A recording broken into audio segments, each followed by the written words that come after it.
Come home, Holly, please. Over 100 officers canvassed a large area around the neighborhood where Holly went missing. Our job that day was to get inside every house along the route that she had walked the previous night and see if we can rescue her. In the back of my mind, I was very concerned that we might already be too late. Hello, 911, for what city? Hi, I'm actually just outside of Calgary. We found a dead body in the ditch. It was certainly one of those times in my career where everything else in the world was put on pause. It's a massive loss to have lost Siobhan, and I need any bit of information. No bit of information is too small. One of the most challenging things for me was learning that there will be times that we are unable to solve a homicide. It was May 24th, 2013, when a man out walking through a wooded area made a gruesome discovery. Even in a chaotic scene, if you are patient and you let the scene talk to you, it will tell you things. She did nothing but help you, support you, love you, and you killed her for nothing. In Homicide, our motto is we speak for the dead. Welcome to Crime Beat. I'm Anthony Robart. They have been called agents for the silenced. Homicide detectives working tireless hours to provide justice for the victims and answers for grieving families. Tonight, in a special episode of Crime Beat, they reveal some of the most memorable and impactful cases, including ones that still haunt them to this day. Here now is the investigators. We're looking for my sister right now, Holly Jones. She has blonde hair, brown eyes, 10 years old. A province-wide Amber Alert is now in effect, with dozens of officers from all divisions, including Marine, Mounted, and Canine, joining in the search, combing the area and expanding the scale of the search.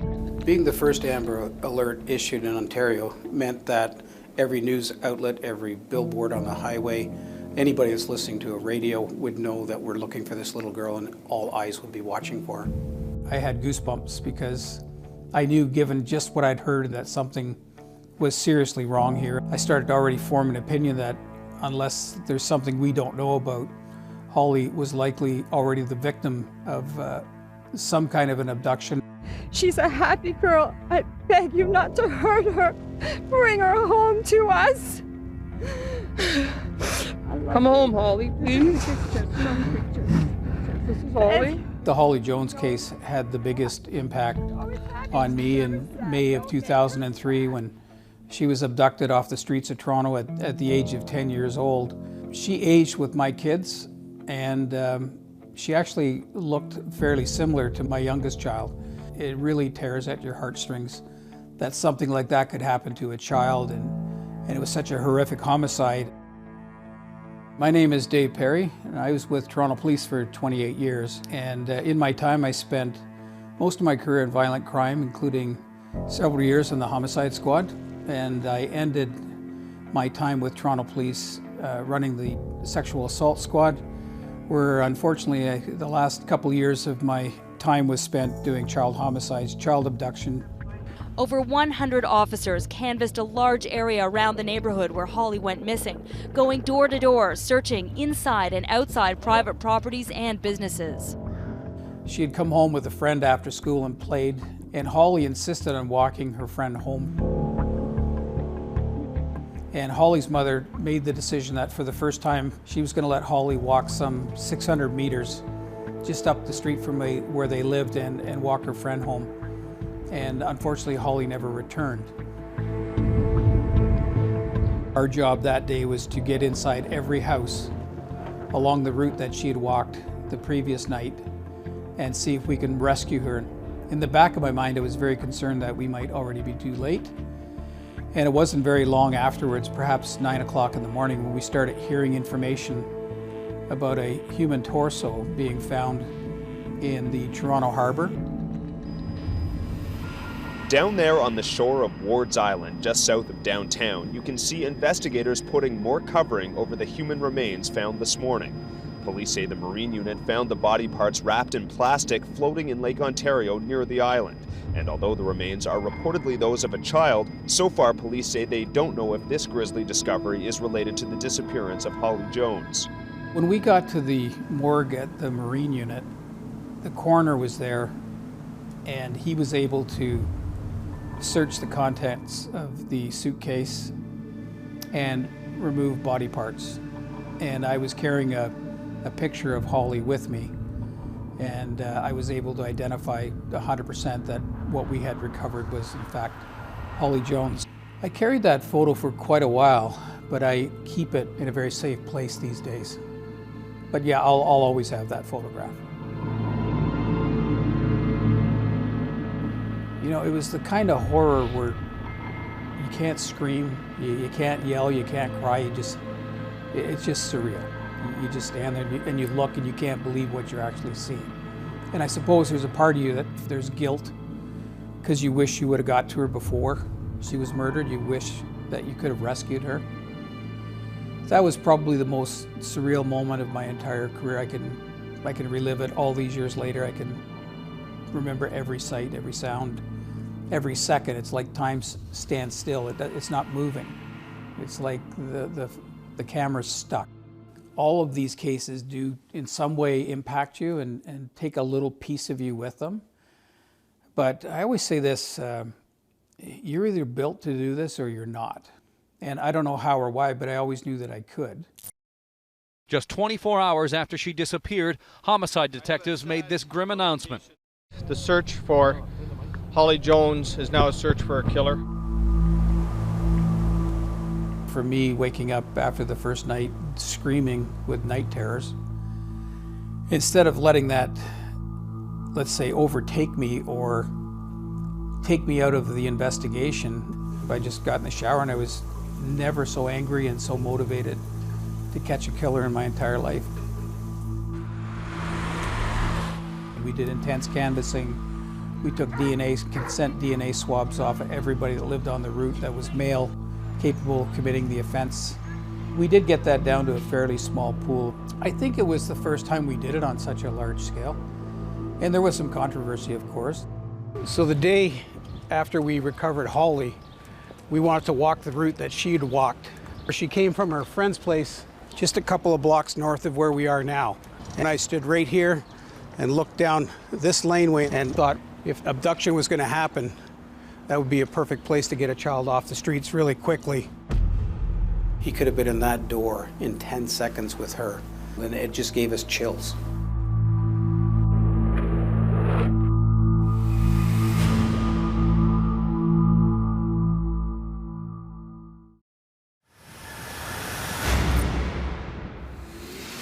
Welcome back. An autopsy showed Holly Jones had been sexually assaulted and strangled. But under her fingernails was DNA evidence. And now police have a suspect under surveillance, Michael Briere, a 35-year-old software developer who lived close to the abduction scene. We return now to a special episode of Crime Beat, The Investigators. He had no alibi. He was home alone the night of the abduction and murder. He refused to give a DNA sample. So we asked him to come in for an interview, and he did come in for that interview. And let's just say he failed in terms of reliability. I think that what was important is that we let him leave that interview thinking that he had passed, but what he probably didn't expect is that we still had surveillance on him. So when he left the police station, he walked across the street to a variety store and bought a can of Pepsi and then threw it in the garbage. So we recovered that can of Pepsi, of course, and got a DNA profile which matched 100%. It's just before 8 p.m. when investigators speed away from 12 Division. Inside, hunched over, is the suspect, 35-year-old Michael Briere. Earlier in the day, barricading the street, police had Brier's home at 1450 Bloor Street West surrounded. Police arrested the man, believing he killed Holly Jones. Once we found out that the DNA matched, and it was a very high match, 1 in 68 billion, that it could be somebody other than him, we spent that day and the next day working with the OPP Behavioral Science Unit in preparation for the interview. You really want to make sure that you give it the best effort possible to get a confession. I started talking about Holly, and I started talking about Holly's mother, and I started talking about the fact that an added level of torture for Holly's mother is that we haven't been able to recover her legs. And I sort of said, what would your mother be telling you to do right now? Wouldn't your mother be telling you to help these officers, to give Holly Jones' mother some peace, to help us recover her legs? And at that point, he looked up. He looked up at the heavens. And I knew I had him. And it took about 15 minutes to get him to admit that he was the one that did it. And then from there, about 5.5 hours of him confessing and telling us the whole story of what he had done. And quite frankly, it was the most graphic and most detailed confession I ever took in my entire career. That was an interview of a lifetime for me, and I can live every moment of it. I can recall every second of it. That was probably the saddest, most somber station I've ever seen in my entire career. Even the chief showed up at one point, and we were all sitting there on this hot June night, all hunched over, exhausted, mentally and physically, because we'd all been going for about 40 days with no sleep, no days off. Just the stuff that nightmares are made of, quite frankly. Michael Briere pleaded guilty to the first-degree murder of Holly Jones, receiving an automatic life sentence. He will not be eligible to apply for parole until 2028. If and when this happens, Dave Perry says he is committed to being there for Holly's family.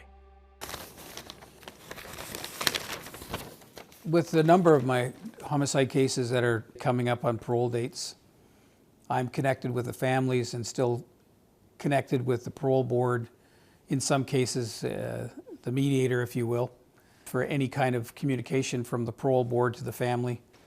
I have kept in touch with Regat Jones, Holly's mother, and I've assured her that I'll be here the day that he ever is eligible and applies for parole. We'll testify if necessary. I don't care if I'm 90 years old, I will still be there for this case and for the family. And it was such a horrific homicide, and it was hard not to relate it in some way to my own family. What if that was me? What if that happened to one of my kids? So that's a case that really stays with me to this day, and it will for the rest of my life. I remember this as one of the most unusual cases. And across the country from Dave Perry, there's another Dave who has found silver linings during the challenging times throughout his career. Retired Calgary homicide detective Dave Sweet. Well, there's so many cases that stood out to me in my course of my career, but one that certainly did was the case of Jessica Newman. It was certainly one of those times in my career where everything else in the world was put on pause. Jessica Ray Newman was last seen at work on Tuesday. She's a waitress at the Water Grill on 17th Avenue Southeast. Her mother last spoke to her a week and a half ago from her home in BC. Nothing seemed out of the ordinary. The stop date for everything, what we call footprints of life, seems to end between 9 p.m. and 10 p.m. on March 10th of 2015. On March 10th at about 9 p.m., her employer watched Jessica leave the bar and grill and get into a vehicle. We then learned that the person that she had been picked up from was her ex-boyfriend and father of their young son.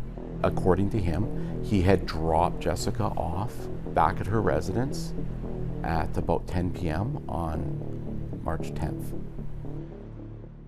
My name is Dave Sweet. I was a detective with the Calgary Police Service and worked in our homicide unit for about 14.5 years. I was a member of the Calgary Police Service since November of 1998 and spent 25 years serving the community and the citizens of Calgary.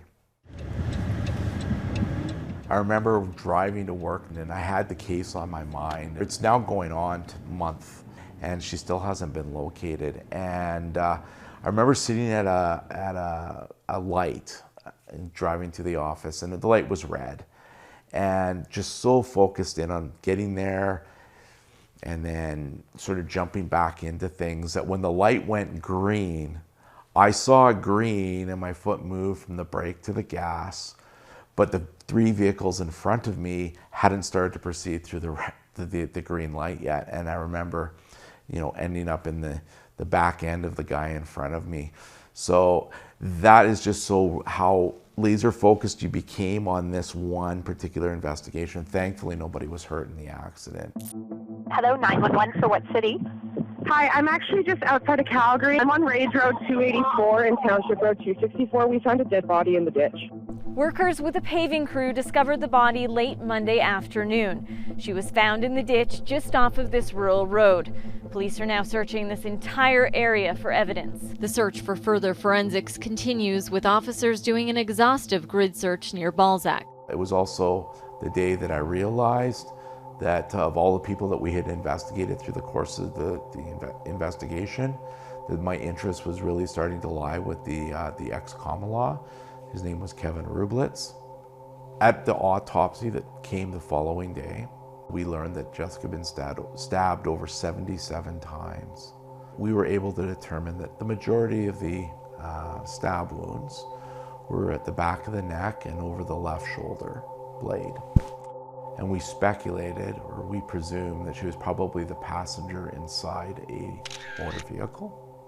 One of our investigators picked up the phone and started calling parts, like salvage yards, looking to see if the vehicle had been salvaged, only to find out that it was in the line to be wrecked that day. And we were able to save it 20 minutes or half an hour out from it being completely destroyed.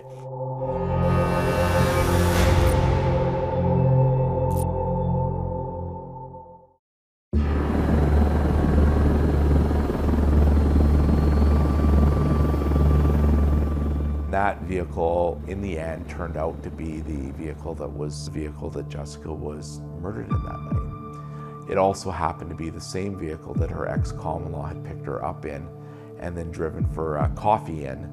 So what we discovered inside the van was the evidence that we needed to arrest Kevin Rublitz and charge him for Jessica's murder.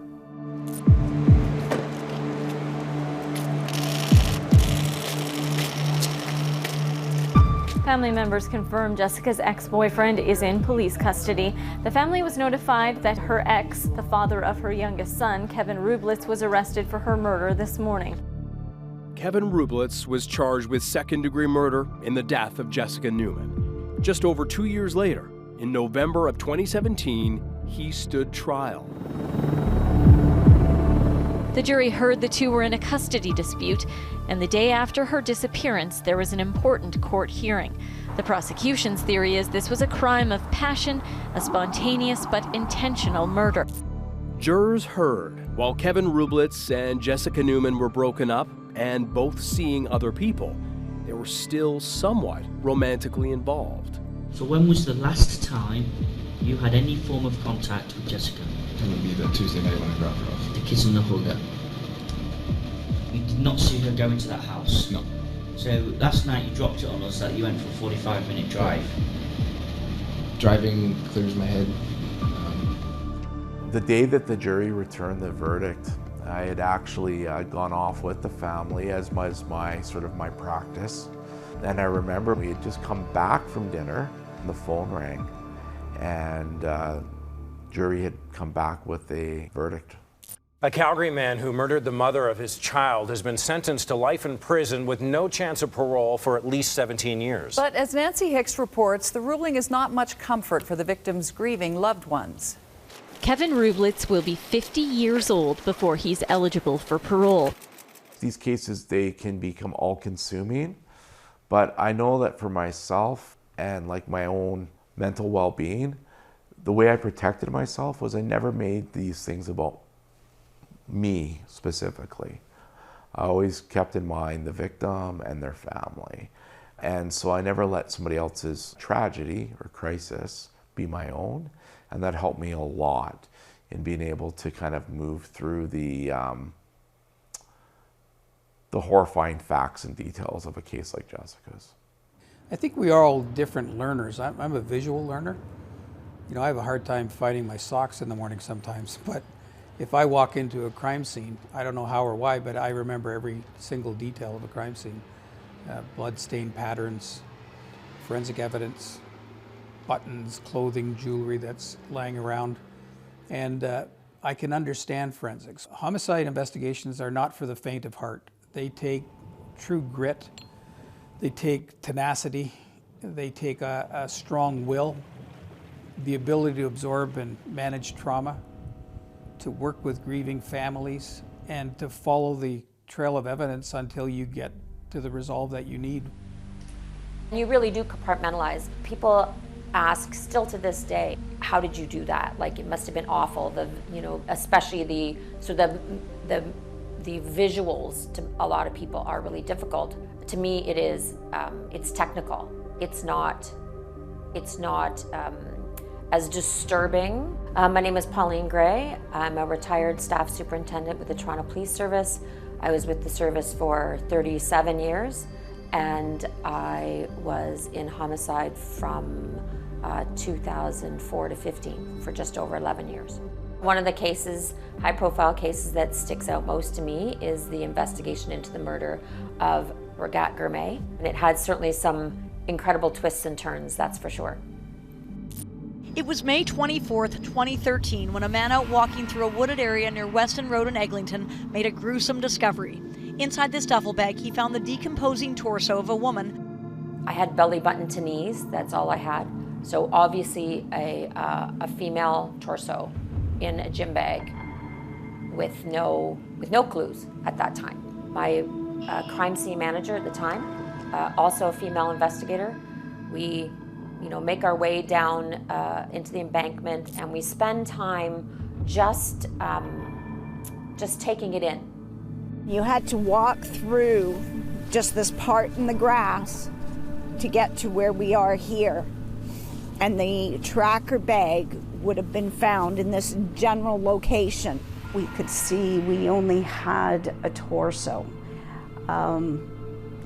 We had clothing on it, but we had no head, we had no arms, we had nothing that you'd get the regular identification from. You usually go from facial recognition, fingerprints, dental. We had nothing. You must be present and really take that first interaction with your deceased, no matter where it is, and really take it in, because once you turn away from it, once you walk away from it, it's never the same again. Even in a chaotic scene, if you are patient and you let the scene talk to you, it will tell you things. My crime scene manager, her name is Susan, she was pretty incredible, and she was able, out of the gym bag, to find the tiniest, teeniest little rolled up ball of paper, and she meticulously, over the next hours, days, unwrapped it, slowly but surely, not to tear it, and what it turned out to be was a receipt. And on the receipt, it had a name. The remains of a woman found in a duffel bag last week have now been identified. She is 28-year-old Regat Asghedom, an Eritrean immigrant to Canada. We had a name that, as I said, was a form of Regat's name. And so we were then able to run her name through our system, that version of it, and that version of it gave us an occurrence. And that occurrence was one where Regat had had a challenge with a neighbor, and she had reported it to a local division. When Regat came in to make a complaint, she had a friend with her, and the officer asked that friend's name, and that friend gave his name freely. That friend's name was Adonai Zacharias. Zacharias was caught on camera arriving at Regat Asghedom apartment with her on May 15th, 2013. It was the last time the 28-year-old woman was seen alive.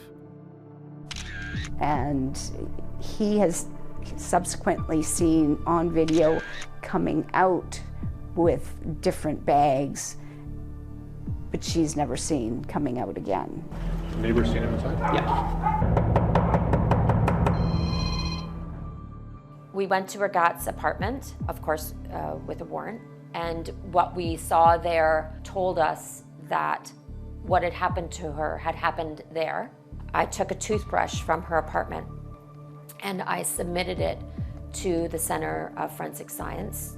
And fairly quickly, within a day or two, the scientists reached out and said that, in fact, the toothbrush did match the torso's DNA. The interesting thing was that the scientists said that there was male DNA on the toothbrush as well.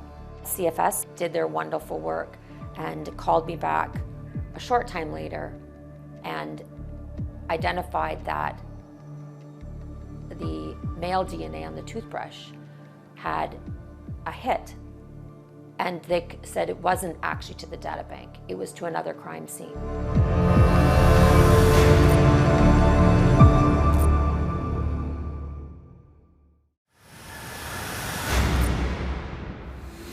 Welcome back. It was confirmed that Regat Asghedom was the source of the female DNA profile, and police suspected a male DNA profile was that of Adonai Zacharias. We now return to this special episode of Crime Beat, The Investigators.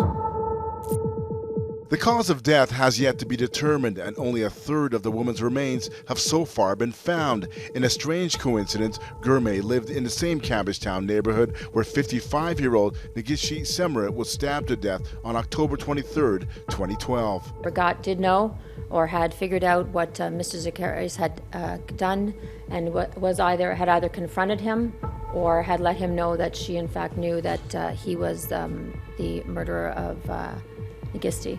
For me, I believe that Regat had come to the conclusion that her friend had murdered Negisti Semrat, and that he feared that she was going to tell someone, and so he killed her. He dismembered her, he distributed her body not far from his apartment, and would have gotten away with it. At the time, police charged Zacharias with indignity to a body, but they couldn't file a homicide charge until now. Two women, both immigrated here from Eritrea in search of a better life. Both would end up murdered, and police allege this man, also an Eritrean immigrant, is their killer. She did nothing but help you, support you, love you, and you killed her for nothing. How did you do that?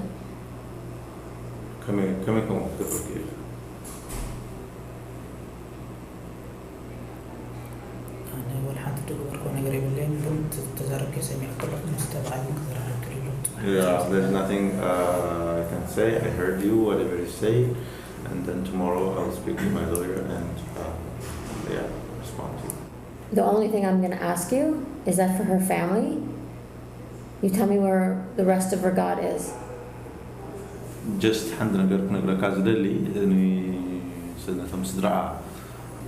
It's important.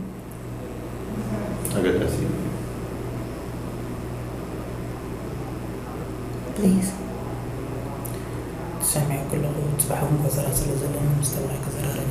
Yeah, I heard you. Since I have appointments with my lawyer tomorrow, I'll speak to my lawyer. What we were looking for was more information on where he left Regat. Our intentions were always to try to get the remaining body parts back to her family. But as I remember, he was having none of it. Adonai Zacharias faced two separate trials, and he was given 2 consecutive life sentences for the murders of Negisti Semrat and Regat Asghedom. There are murders that took pieces of me. I think I felt like I knew Regat. I feel like I got to know her, how she was in life. It's this odd existence. You take on all the emotions, right? All the mums who fell to the ground, who were crushed by having to view their child's body, all the telling people that their 15-year-old was not coming home at night, that you absorb that.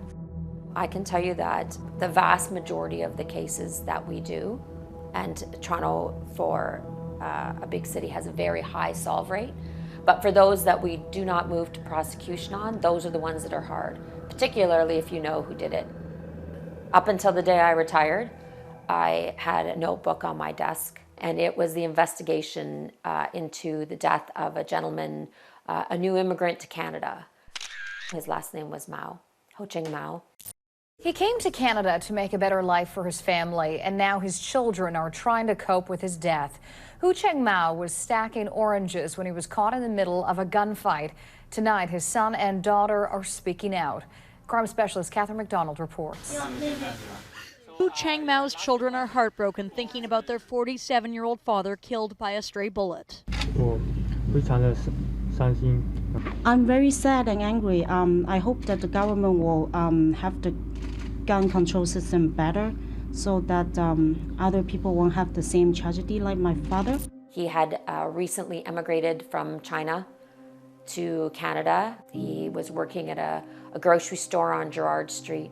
His children had just joined him, and while he was taking a break, standing outside, there was gunfire on the street, I believe between two rival groups, and one of those bullets pierced Mr. Mao.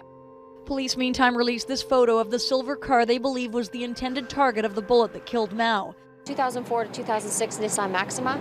It is, like I said, silver in color. It has an aftermarket grille and a moonroof. We're just looking for information. There were dozens of people on this busy stretch of Gerrard that night, all possible witnesses. Detectives are poring over video from 9 surveillance cameras. I've got you on camera. Somewhere, somehow, in the hundreds of hours we're about to look at, we'll find you in there. Your opportunity to come forward first. It was completely random. That one sticks with me. I often wondered why, but when I immigrated with my parents, we lived not far from him. We collectively, as a society, failed him. I feel a particular weight in not being able to bring the person I know who did it to justice. Not yet, anyway. I always have hope.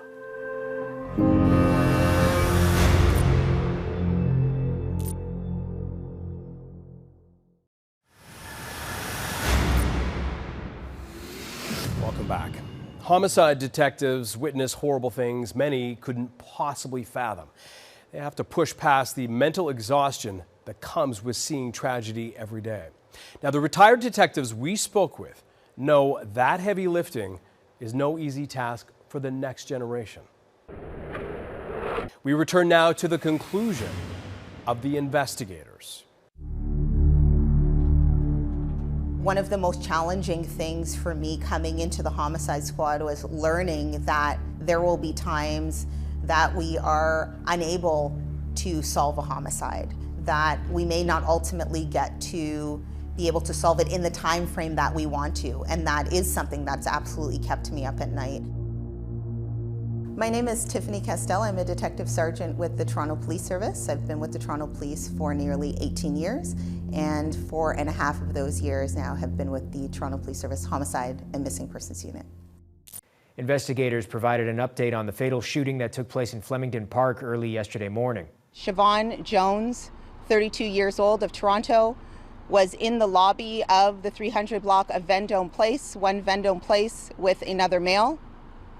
Shortly thereafter, 3 male suspects walked up in the front of the lobby, just on the sidewalk. All 3 produced firearms and opened fire on the lobby. Siobhan Jones was a 32-year-old young man from Toronto who, on the early morning hours of July the 2nd, 2021, was on his way downtown to go out and have a good evening with friends. And he decided that he was going to stop in the area of Vendome Place in East York. It's a massive loss to have lost Siobhan, and I need any bit of information. No bit of information is too small. This was beyond wrong. Siobhan was just not that man. He was greatness. This is the area where the suspect vehicle actually pulled up on the curb just behind me here, and the 3 suspects got out of the vehicle and walked up this driveway. And this driveway, as they wound their way through the complex, actually takes them out to that other side where Siobhan was walking up the pathway into the lobby of the building. So ultimately, the suspect vehicle ends up stopping here and waiting.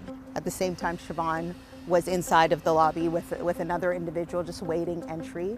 And those three individuals presumably saw people in there. All three of them produced firearms and opened fire. Multiple rounds were shot into the lobby. At that time, Siobhan was fatally struck, and the other individual who was there was not shot but did receive non-life-threatening injuries as a result of glass breaking. And the three individuals fled on foot down the street here and around the corner. And as they got around the corner toward the next intersection, the vehicle that transported them to the area was waiting. I assume that their attention was drawn to some individuals who were sitting out on their patio, and they then opened fire. One of the individuals was shot. Thankfully, didn't receive life-threatening injury. There were three individuals that were seen. All three had handguns and all three fired those handguns. Ultimately, those three suspects get into a vehicle, and there was another person driving that vehicle, and the vehicle was driven away out of the area and ultimately onto the highway, and it was later found burned. It is my hope that anyone who's watching this is ultimately going to come forward with any information that they have so that I can ultimately get justice for Siobhan Jones and closure for his family. I'm particularly proud of my female officers that I leave to do, this is their action, to do the heavy lifting. You know, I really encourage them to not be part of somebody else's story, but to write their own story. And I have no doubt in my mind that in that group, in fact, I probably, if I was to pick, but I won't, there is a police chief in there somewhere. Maybe I hope, going back to people like Tiff, that I left, maybe left it better than I found it. Certainly policing for women, better than I found it.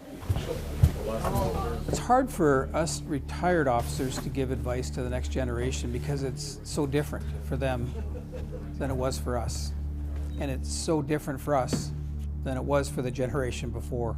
We all think it was better when we did it, but I still think it's the most honorable career that you could ever undertake. Sadly, the police profession has gone from, you know, in my opinion, which was a noble profession to a not so noble profession. And I think it's now on the upswing and coming back to a noble profession again. I think that we have to continually build trust. And it's hard work. And I always say it's at the pace, progress within policing is at the pace of trust. And it is not a short game. It's really not. But if we are constantly open and honest and transparent as we can be, given the parameters of the law, I think that can only help. But those communities that have felt either they've been under-policed or over-policed, you know, there's work to do. Ultimately, the role of the police officer has become more complex.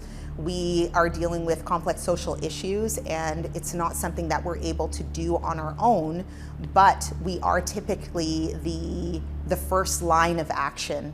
We're typically the first ones who are called. Tiffany Castell is the first Black woman to become a permanent member of the Toronto Police Service Homicide and Missing Persons Unit. And one of its youngest ever detective sergeants has made history as the first Toronto police officer to be recognized by the International Association of Chiefs of Police as one of the top 40 under 40 law enforcement professionals in the world. I think it is critically important to have individuals who are diverse in terms of background, in terms of culture, even diverse in terms of how they've come through the organization and helping other people, not just Black women, just women in general, understand that there's a place for you at some place like the Homicide Squad.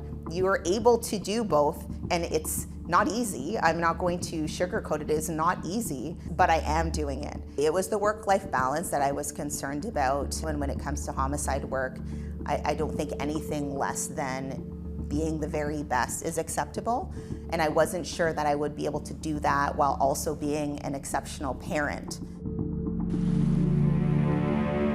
I've been really blessed. I have two lovely girls, and there's been a balance. They've benefited from watching me as well. I think they've seen that you can write your own story.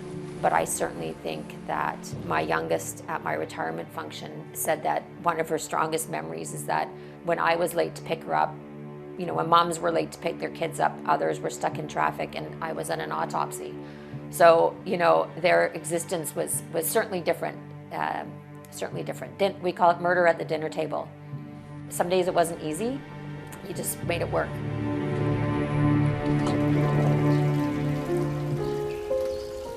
I remember years ago, my son, who was 7 or 8 at the time, you know, walking up to an old boss of mine and putting out his hand and saying, "It's so nice to meet you, sir.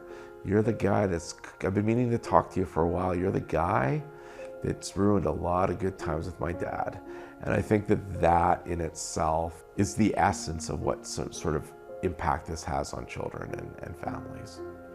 So in the spirit of knowing that my day isn't promised tomorrow, and the belief that I need to do what I can to leave a bit of a legacy on this earth, one of the ways I thought I could do that is through a book, which are my written words to my children, actually. The book's called Skeletons in My Closet. It's 101 lessons from a homicide detective, but they're really 101 lessons for my son and daughter. When I decided to retire and leave a career that I loved, I did it because I have been selfish with my time for so long, and I felt like it was important to leave when I did so that I could start to make those investments in my family and the people that I love. Buddy. Retirement for me was about time, and I joined young. I put a fulsome 27 plus years in, did everything I ever wanted to do in policing, and you know, my last year, 2003, I never saw my family. You know, I had 2 child homicides that year, a serial predator case that year. I never saw my family for the entire year. There is no bigger responsibility than being tasked with investigating the death of another human being. So while the numbers are certainly staggering and the hours are very long and exhausting, there's nothing I'd rather be doing with my career. I do appreciate the idea that as a homicide investigator, that you are bringing a voice to the victim on a level. As investigators, by us following those pathways of evidence, we're doing our part to have that victim have their day in court when they wouldn't be able to speak for themselves. In homicide, our motto is we speak for the dead. You know, something happens to a person, and through our investigation, we tell everybody what happened to them, where it happened, how it happened, who did it to them. To me, it felt like a calling. It wasn't just a job, it felt like a calling. It felt like something that I just had to do. I never, up until I got to homicide, I can tell you I never quite fit. Like I never felt like I fit perfectly anywhere until I got there. There is a homicide credo that says there's no greater responsibility for a police officer than the investigation into the death of another human being. It's what we believe. It's what we live. We have it in the front of our books that you see us at the scenes opening, and we believe it. We believe there is no greater responsibility, and we treat it as a blessing. After reflecting on their careers, we asked the retired homicide detectives if they would do it all again. I would, in a heartbeat, not even a hesitation. Best career I ever could have imagined. If I could do it all over again, I would do it all over again. 100%, I would do it all again. Every single thing, good, bad, or indifferent. In addition to being a detective sergeant, Tiffany Castell has recently completed her PhD. I'm Anthony Robart. Thank you for joining us tonight on Crime Beat. Want more episodes of Crime Beat? Listen to the Crime Beat podcast now for free on Apple Podcasts, Spotify, or wherever you find your favorite podcast. And for past episodes of Crime Beat, go to the Global TV app, visit globaltv.com, or check out our Crime Beat YouTube page.